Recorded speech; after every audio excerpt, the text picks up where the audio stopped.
Dear sons and daughters of the planet Earth, once again, I am very grateful to be able to be here expanding my teachings a little more. Today I'm going to talk to you about an interesting topic: anger. What is this feeling? Before I talk about anger, I need to talk about love. Love, true love, is that which brings joy, brings happiness, brings fulfillment, brings balance, brings peace in the heart. And certainly, it can be experienced by each one of you, just that you face it this way. Because any other form of love is not true love. They are small copies of true feeling, totally manipulated to look like love, but that are not true love. We can say that love is one of the highest vibrations that exists in the universe. It is glued with gratitude, with faith. And it is a feeling that cures many of the problems that you have. If you start to emanate only love for anything, you can love everything. Not just human beings, animals, vegetables. To everything. Because the emanated feeling will bring positive vibrations for everything you touch. It will bring balance, good functioning. Just because you love and emanate this feeling. Now don't mistake love for attachment. When I speak of emanating love for an object, it is to be grateful for what that object represents. If it is a device that helps you, it is to be grateful for the help he is giving you. If it is just an ornament that cheers your heart, then be thankful that it has this function. It is this kind of love that I am referring to. It is not attachment, it is not idolizing an object. It is not making it the function of your life. But the issue here is anger. And anger is a feeling that contains a highly negative vibration. The threshold between anger and hatred is very small. One can become the other. It is enough that you feed this anger. So what does it feel like to be angry? I can say that it is pure ego. The ego gets up and screams that that is not good for him. That that is not what he expected. That that is bad for him. So, anger is the contestation of something that the other did and did not like. Then the ego rises full of powers, full of strength, causing an attitude in you. Normally, attitudes from anger are thoughtless attitudes, bitter words, violent attitudes, even deeper negative feelings. So anger is capable of causing an explosion of problems, of imbalance in everyone who feels it. When you emanate anger towards someone, it is a two-way street. You emanate all this ego strength on top of the other. And you throw all that negativity on top of the other. Then it will feel its negative charge. How about you? No, you will not go unpunished. Because this negative charge that you emanated, in equal proportion, remains in you, in your own body. So any and all feelings that go hand in hand with anger, such as hatred, revenge, malice, everything that aims to release any negative feeling in the other, it goes to the other, but stays with you too. You do not get away with this moment. It reverberates in your body too. Let's say that you are that person who humanly once felt angry, argued with someone, fought, said deep words that hurt, that offended. And when that moment is over, you realize that you talked too much, acted untimely, acted without thinking, acted in the heat of the moment. But the harm has already been done. You have already pushed all of this on top of the other, and worse, on you too. And as we have already said here, not only me but many beings of light, there is only one way to correct this: asking for forgiveness. The question here is not who is right, nor who is wrong. Remember, judgment is not, so there is no right and wrong. For you it was wrong, for those who did it. Maybe he has another view of what you think is wrong. So who is right and who is wrong? The path is not there. The solution to the problem is not to find out who is right and who is wrong. The solution to the problem is to sit down, look each other in the eye, and the one who has taken the lead in doing nonsense, in hurting the other, with words emanating all his anger, ask for forgiveness. But I can also say that the other does not necessarily have to go unpunished. Because if he did something so serious to get you off balance, let's say he was wrong too, then you should also ask for forgiveness. So it is a mutual exchange of forgiveness. And even more, it is the time to sit down and talk, each one putting their point of view, not wanting to overlap the other, and talk about it. Try to reach a consensus, an agreement. It is in this way that you get rid of this burden emanating from you. It is no use just asking for forgiveness and letting go, because inside your heart, that has not been resolved. Deep down you still think that the other person made a mistake, that he hurt you, that he was the cause of your outburst. And if you don't say anything and the other person simply accepts your request for forgiveness and is all for it, tomorrow he will do the same thing. Because you just forgave, didn't talk about it, didn't tell him that it wasn't good for you. So realize that everything has to be a two-way street. No matter who is right and who is wrong, they both got hurt. So, it is necessary to talk about it.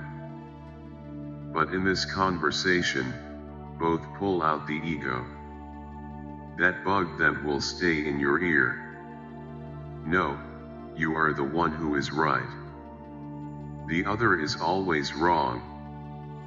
When an argument starts like this, you get nowhere, both were wrong. This is notorious, because no one has fits of anger for nothing. Something took him out of balance. Something that the other did took him seriously out of balance. So that other person also has to learn to respect the balance of whoever committed the problem. So it's not enough just, I apologize for my tantrum. but did you effectively forgive what was done? Why did that other one do this to you? Did you ask him that? Why did he do it? Now, in this conversation, you have to be open to listening, because the other person will be able to tell you things that you will not like about yourself. That is why the ego has to stay at another table. It has to be left out of the conversation.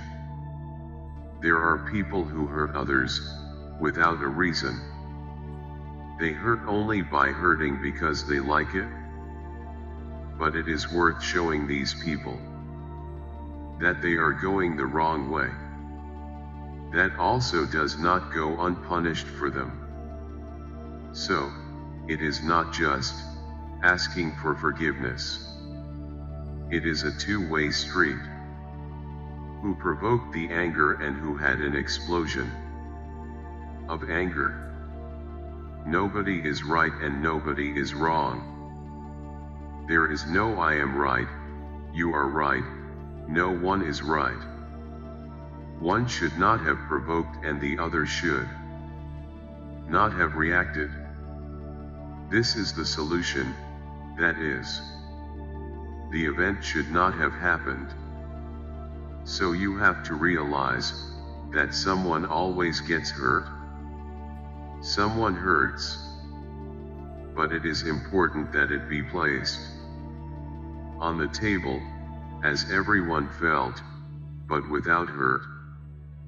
Because as long as there is hurt, as long as there is suffering from the act performed, nothing is resolved. You can say, I forgive you. But that is still inside. And every time you look at the person, it comes back and comes back strong. So there was no real forgiveness. And did you explain to the other? What did that actually do to you? So that he realizes the harm he has done to you.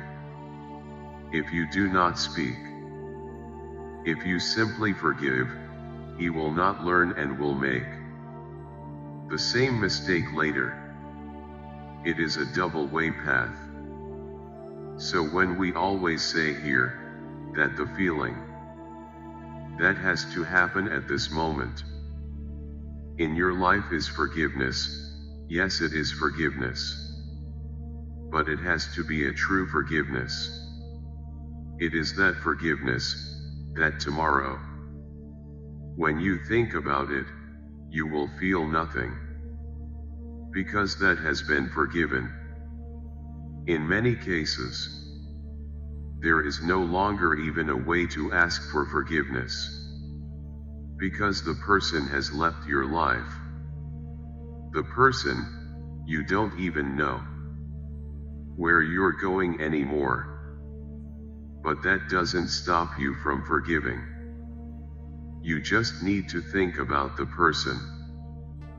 Put him in your mind and ask his forgiveness. Make sure he gets your request for forgiveness, make sure of it. So, don't make it a hindrance. Yes, you are able to think about the person and ask for forgiveness. If she in turn will forgive you, that you will not know. But who knows, one day, you may not be able to receive this request for forgiveness. They will not feel that the other side has understood and has also asked for forgiveness. Then it will be fantastic, because they both zeroed in on that problem. So what's the big lesson of all this? First of all, you do not provoke anything that hurts the other, nothing that makes the other feel angry at you. This is the first action. Because if it doesn't, all this game that I told you here will not happen. There will be no anger. There will be no reason. There will be no request for forgiveness because the act did not happen. I'm not saying here that you have to pamper people all day, that you have to suck up, as you say, all the time. It is not that you look good just to get attention. It is simply to have that great feeling that I have pointed out here many times. Respect. Just respect it. Nothing more. You are not obliged to love everyone, but I would say that you must respect everyone. Because when you respect the other, you don't hurt him, you don't hurt him, you don't do anything against him, because you respect him. There, it's very simple. So we will not understand that now everything you do, you can continue doing and asking for forgiveness. Wisdom is not to do, not to start the process, not to hurt anyone, not to anger anyone. This is great wisdom, it is respect. If there is no love, at least there is respect. And then you will be sure that in your walk nobody will be angry with you, because you did not provoke that in anyone. There may even be some cases in which people feel angry out of envy. You have done nothing against them, but they are angry at the being that you are, at the ability that you have. They wanted to be like you and then they feel angry that they are not. Then you can ask me, and does this anger come to you? Enough, it sure does. But if you stay balanced, always respecting and loving your neighbor, that anger will be just like a slight shiver that will hit your body. But your vibration will be so good that it will not dwell, it will not affect you. Now if you vibrate low too, that anger will incite you. Provoke anger in other people. Do you understand what a sequence is like? And the one who emanated all this anger, meaningless just out of envy, is carrying it all with him too, lowering even more the vibration he has. In other words, nobody gets away with anything. Every action always has a reaction, that's all. So what is the great wisdom? Do not provoke anyone. Do nothing that provokes an opposite reaction in the other. This is the great wisdom. It is not simply to be silent and accept everything so as not to hurt the other. Not to fight, that is not it. But if you have something that you don't like, sit down with the person at a table and leave your ego aside. He cannot participate in the conversation. The ego has to be set aside. And you can talk like two beings who respect each other, and calmly, one put their point of view.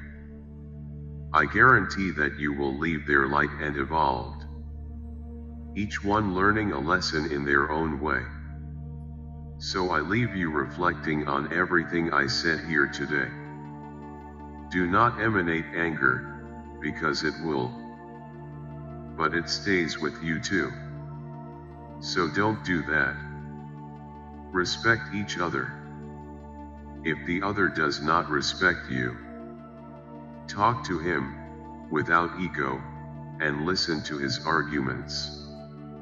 If he has no argument, he will probably remain silent, listening to everything you are saying.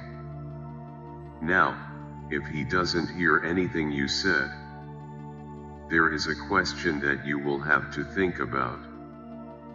But it is not emanating anger against him that you will solve anything. Peace with you. Thank you.